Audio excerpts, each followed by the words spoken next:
9 февральдан республикала Башкортстан Республикаһы мәктәпкәсә белем бирү оешмаһының ел педагогы һәм туган телдә укыту оештырылган мәктәпкәсә белем бирү оешмаһының ел педагогы конкурсы барды. Ул 3 турда торды. Ситтән торып узгарылган интернет-ресурс этабын уңышлы үткән Ләйсән Расулова февраль уртаһында онлайн форматта балалар менән дәрес үткәрде һәм югары мәрәйдәр йыйып республика кимәлендәге ярышка үтте.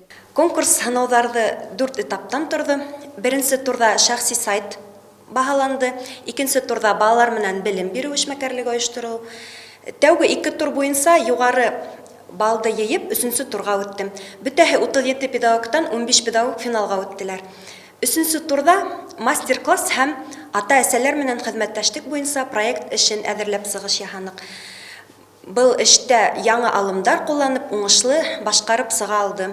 Финалга сығыусылар баш ҡалала оҫталыҡ дәрестәре, педагогик һәм ата-әсәләр менән бәйләнеште профессиональ кимәлдә ойоштороу тәжрибәһен презентациялау, мәғариф сәйәсмәндәренең түңәрәк өҫтәле этаптарында тәжрибәләре менән уртаҡлашты. Конкурстың төп маҡсаты балалар баҡсалары хеҙмәткәрҙәренең эшендә инновацион алымдар ҡулланыу тәжрибәһе менән уртаҡлашыу, уларҙы таратыу, белемен камиллаштырыу, таланттарҙы асыу, педагог һөнәренең абруйын арттырыу һәм киләсәктә уңышлы эшмәкәрлеккә дәртләндереү. Конкурстан тик ыңғай тәьҫораттар алып ҡайтты, башҡа педагогтар менән аралашыу бәхете тейҙе.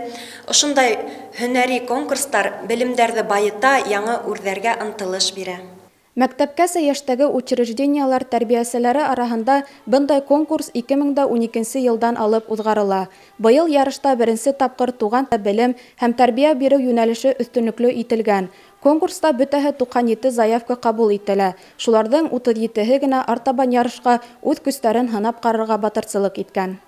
Дилбәр Султангилдина, Фәруәз Рафиҡов, Руслан Кумышҡулов, Любовь Карпова. Яңылыҡтар өсөн.